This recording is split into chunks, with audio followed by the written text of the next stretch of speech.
Muchas gracias. La verdad que me ha tocado el difícil reto de romper el hielo después del café, ¿vale? Entonces intentaremos hacer un poco lo más ameno posible. Os voy a presentar un proyecto que presenté a través del proyecto Lanzadera, que ha comentado Alicia, que se llama Contigo cuando más lo necesites, pero que también lo he dominado rompiendo barreras, mejora de la continuidad asistencial del paciente frágil y o vulnerable.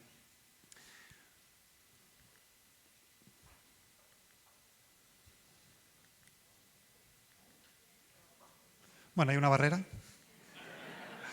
Bueno, cuando fui a preparar la presentación, pensé, ¿de qué forma puedo plantear esto en un foro que fundamentalmente no es sanitario, ¿vale? Entonces, y más aún, después del café, no se me ocurrió mejor forma que mediante una historia. Os presento a Tomás. Tomás tiene 88 años y acude un día al servicio de urgencias porque tiene un dolor fuerte en el pecho y como antecedentes era un paciente hipertenso y que controló con medicación. En el servicio de urgencias es atendido, se ajusta la medicación y mejora de una forma sustancial. Por lo que está preparado ya para marcharse para casa. Entonces, al alta, su médico, sobre todo le insiste que es súper importante que dentro de 2 o 3 días lo pueda seguir su médico de cabecera para comprobar los cambios que ha habido en la medicación y para comprobar que realmente esos cambios que en un momento fugaz hemos podido ajustar en el servicio de urgencias. Pero claro, Tomás llega a casa y cuando llama por teléfono para pedir cita con el centro de salud, le dicen que no hay cita hasta dentro de 2 semanas. Y aquí tenemos a Tomás.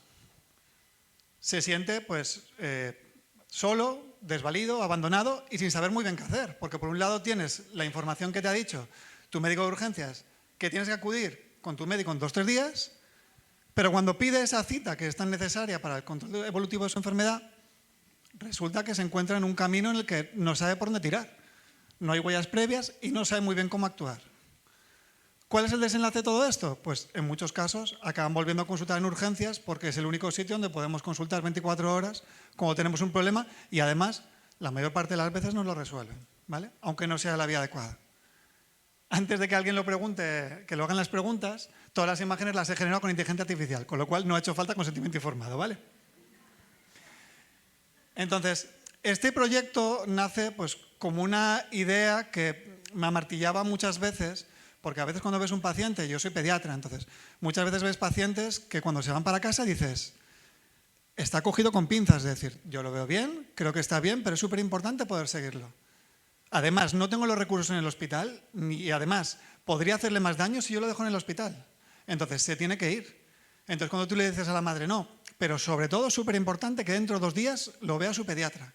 Y entonces te dice la madre, uff, pero es que ahora mismo está la cosa fatal y me han dicho que hasta dentro de 10-15 días no lo pueden ver. Entonces, en ese momento puedes hacer 2 cosas. O miras al suelo como los avestruces y dices, y no contestas, lo cual es una cosa que me atormenta bastante, o intentas buscar una solución, ¿vale? Entonces, ¿cuál sería el objetivo del proyecto?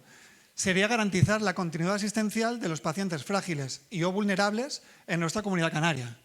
Y para ello, mi propuesta es que al alta desde la atención hospitalaria, el paciente que lo merece, que lo necesita con urgencia, se puede ir con una cita administrativa, pero sin que el paciente tenga que actuar, ¿vale?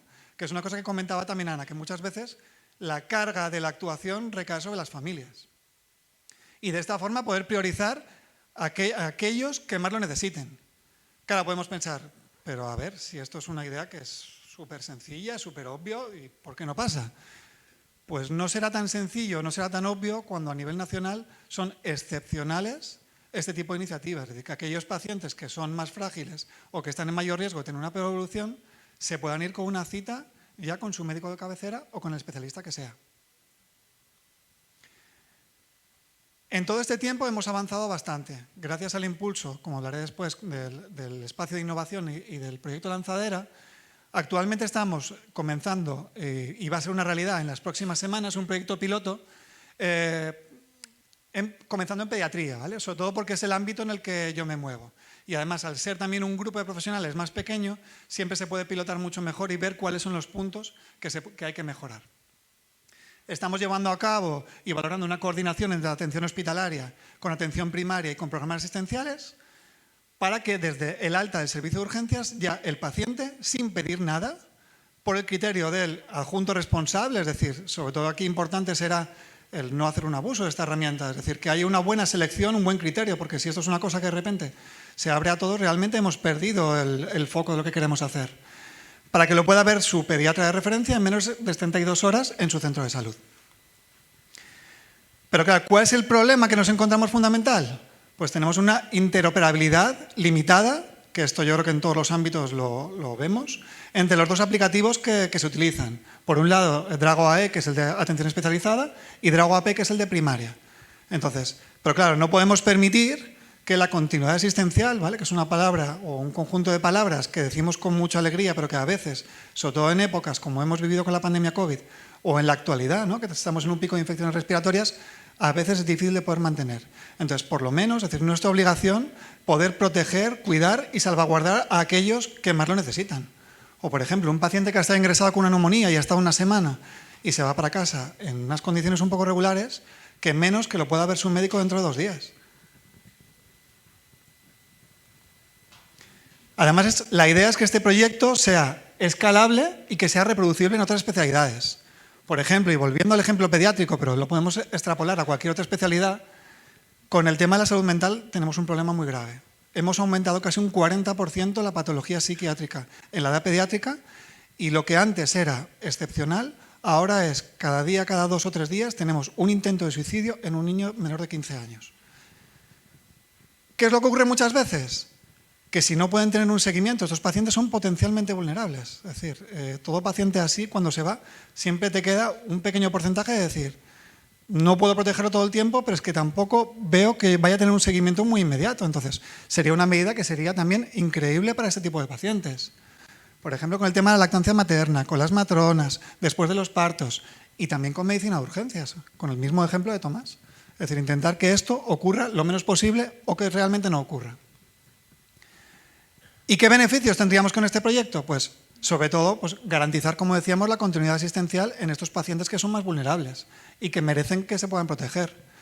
De forma indirecta, reducimos la frecuentación a urgencias. Es decir, a mí si me dicen que obligatoriamente me tienen que ver en 2 días y me van a ver en 2 semanas, ¿dónde voy a ir? Pues a donde me lo pueden resolver.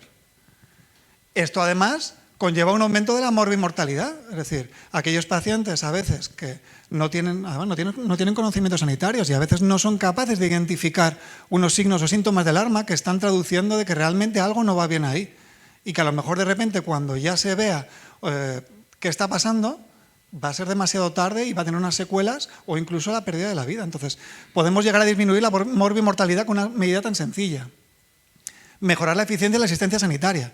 Es decir, para ello, por ejemplo, lo que tendríamos que hacer es que estas citas no sean accesibles por el resto de las vías en las que un paciente puede pedir cita, sino que, por ejemplo, una de las propuestas es que el propio administrativo del hospital sea el que llame al 012 o al teléfono que se designe para que sea un administrativo el que ya directamente coloque al paciente en la agenda como paciente no demorable o como paciente vulnerable.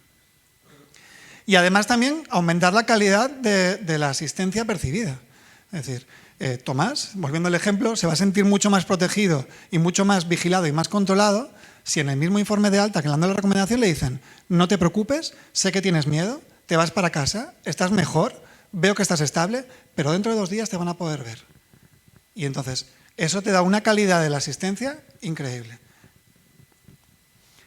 Bueno, como comentaba, esta fue una iniciativa que se presentó dentro de la comunidad de innovación en el proyecto Lanzadera de la Comunidad Canaria, que explicó antes Alicia, y fue una de las propuestas que fue seleccionadas, ¿vale? Veíamos también algunas antes también con la presentación de Alicia, y fue seleccionada para el primer taller de retos que tuvo lugar en Tenerife el 1 de diciembre de este pasado año, ¿vale? La verdad que fue un día súper provechoso y fue súper constructivo, porque además todos somos expertos en nuestra materia, pero veo que en ocasiones somos muy fantasiosos, somos como los niños, porque a veces fabulamos cuáles son los problemas de las cosas que tenemos que solucionar. Y cuando lo ves con una persona que pertenece a otro ámbito, te dice, no, pero sí, esto que tú dices no es así y se puede resolver mucho más fácil. Entonces, el poder que tienen este tipo de foros mixtos como el de hoy, en el que podemos ver todo desde diferentes puntos de vista y buscar cuáles son los puntos que podemos limar y que podemos hacer para que los proyectos lleguen adelante, me parece una cosa maravillosa y fundamental. Y la verdad que fue un día súper constructivo. Y nada, eso es.